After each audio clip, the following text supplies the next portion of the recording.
Chapter 1. It was very dark. Rusty could sense something was near. The young tomcat's eyes opened wide as he scanned the dense undergrowth. This place was unfamiliar, but the strange sense drew him onwards, deeper into the shadows. His stomach growled, reminding him of his hunger. He opened his jaws slightly to let the warm smells of the forest reach the scent glands on the roof of his mouth. Musty odours of leaf mould mingled with the tempting aroma of a small furry creature. Suddenly, a flash of grey raced past him. Rusty stopped still, listening. It was hiding in the leaves, less than 2 tail lengths away. Rusty knew it was a mouse. He could feel the rapid pulsing of a tiny heart within his ear fur. He swallowed, stifling his rumbling stomach. Soon his hunger would be satisfied.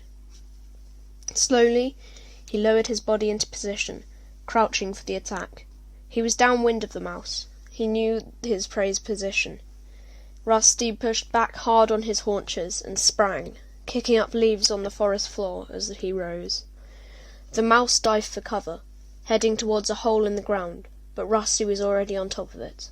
He scooped it into the air, hooking the helpless creature with his thorn-sharp claws, flinging it up in a high arc onto the leaf-covered ground. The mouse landed dazed, but alive. It tried to run, but Rusty snatched it up again, and he tossed the mouse once more, this time a little farther away. The mouse managed to scramble a few paces before Rusty caught up with it. Suddenly, a noise roared nearby. Rusty looked around, and as he did so, the mouse was able to pull away from his claws. When Rusty turned back, he saw it dart into the darkness among the tangled roots of a tree. Angry, Rusty gave up the hunt. He spun around, his green eyes glaring, intent on searching out the noise that had cost him his kill. The sound rattled on, becoming more familiar. Rusty blinked open his eyes. The forest had disappeared. He was inside a hot and airless kitchen, curled in his bed. Moonlight filtered through the window, casting shadows on the smooth, hard floor. The noise had been the rattle of hard, dried pellets of food as they were tipped into his dish. Rusty had been dreaming. Lifting his head, he rested his chin on the side of his bed. His collar rubbed uncomfortably around his neck. In his dream, he had felt fresh air ruffling the soft fur where the collar usually pinched. Rusty rolled onto his back, savouring the dream for a few more moments. He could still smell mouse. It was the 3rd time since a full moon he'd had the dream, and every time since the mouse had escaped his grasp. He licked his lips. From his bed he could smell the bland odour of its food. His owners always refilled his dish before they went to bed. The dusty smell chased away the warm sense of his dream, but the hunger rumbled on in his stomach. So Rusty stretched the sleep out of his limbs and padded across the kitchen floor to his dinner. The food felt dry and tasteless on his tongue. Rusty reluctantly swallowed one more mouthful. Then he turned away from the food dish and pushed his way out through the cat flap, hoping that the smell of a garden would bring back the feelings from his dream. Outside, the moon was bright. It was raining lightly. Rusty stalked down the tidy garden, following the starlit gravel path, feeling the stones cold and sharp beneath his paws. He made his dirt beneath a large bush with glossy green leaves and heavy purple flowers. Their sickly sweet scent cloyed the damp air around him, and he curled his lip to drive the smell out of his nostrils. Afterwards, Rusty settled down on top of one of the posts in the fence that marked his limits of the garden. It was a favourite spot of his, and he could see right into the neighbouring gardens, as well into the dense green forest on the other side of the garden fence. The rain had stopped. Behind him, the close-cropped lawn was bathed in moonlight, but beyond his fence the woods were full of shadows. Rusty stretched his head forward to take a sniff of the damp air. His skin was warm and dry under his thick coat, but he could feel the weight of the raindrops that sparkled on his ginger fur. He heard his owners giving him one last call from the back door. If he went to them now, they would greet him with gentle words and and welcome him onto their bed, where he would curl, purring, warm, in the crook of a bent knee.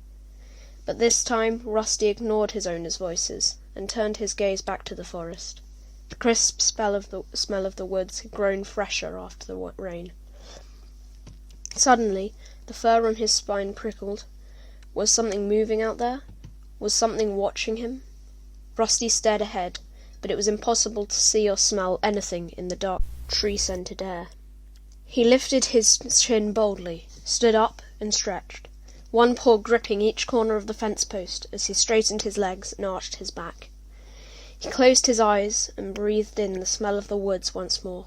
It seemed to promise him something, tempting him onwards into the whispering shadows.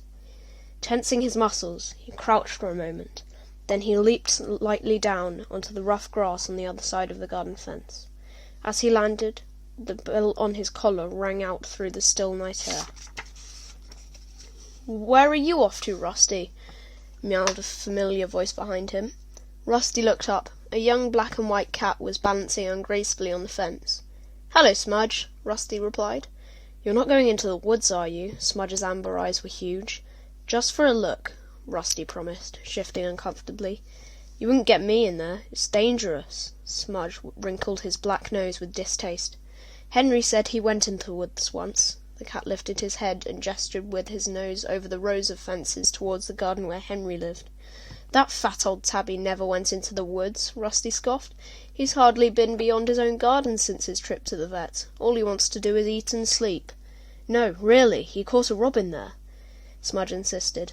"Well, if he did, then it was before the vet, because now he complains about the birds because they disturb his dozing." "Well, anyway," Smudge went on, ignoring the scorn in Rusty's mew, "Henry told me that there are all sorts of dangerous animals out there. Huge wildcats who eat live rabbits for breakfast and sharpen their claws on old bones." "I'm only going for a look around," Rusty meowed. "I won't stay long." "Well, don't say I didn't warn you," purred Smudge. The black and white cat plunged off the fence back down into his own garden. Rusty sat down in the coarse grass beyond the garden fence. He gave his shoulder a nervous lick and wondered how much of Smudge's gossip was true. Suddenly, the movement of a tiny creature caught his eye. He watched it scuttle under some branches. Instinct made him drop into a low crouch. With one slow paw after another, he drew his body forward through the undergrowth. Ears pricked, nostrils flared, eyes unblinking, as he moved toward the animal. He could see it clearly now, sitting up among the barbed branches, nibbling on a large seed held between its paws. It was a mouse. Rusty rocked his haunches from side to side, preparing to leap. He held his breath in case his bell rang again. Excitement coursed through him, making his heart pound. This was even better than his dreams. Then a sudden noise of cracking twigs and crunching leaves made him jump. His bell jangled treacherously, and the mouse darted away into the thickest tangle of the bramble bush. Rusty stood very still and looked around. He could see the white tip of a red bushy tail trailing through a clump of tall ferns up ahead. He smelled a strong, strange scent. Definitely a meat-eater, but neither a cat nor dog. Distracted, Rusty forgot about the mouse and watched the red tail curiously. He wanted a better look. All of Rusty's senses strained ahead as he prowled forwards. Then he detected another noise. It came from behind, but sounded muted and distant. He swiveled his ears backwards to hear it better. Paw steps, he wondered? But he kept his eyes fixed on the strange red fur up ahead, and continued to creep onwards. It was only when the faint rustling behind him became a loud and fast-approaching leaf crackle that Rusty realized he was in danger. The creature hit him like an explosion, and Rusty was thrown sideways into a clump of nettles. Twisting and yowling, he tried to throw off the attacker that had fastened itself to his back. It was gripping him with incredibly sharp claws. Rusty could feel spiked teeth pricking at his neck. He writhed and squirmed from whisker to tail, but he couldn't free himself. For a second he felt helpless. Then he froze. Thinking fast, he flipped over onto his back. He knew instinctively how dangerous it was to expose his soft belly, but it was his only chance. He was lucky. The ploy seemed to work. He heard a huff beneath him as the breath was knocked out of his attacker. Thrashing fiercely, Rusty managed to wriggle free. Without looking back, he sprinted towards his home. Behind him, a rush of paw steps told Rusty his attacker was giving chase. Even though the pain from his scratches stung beneath his fur, Rusty decided he would rather turn and fight than let himself be jumped on again.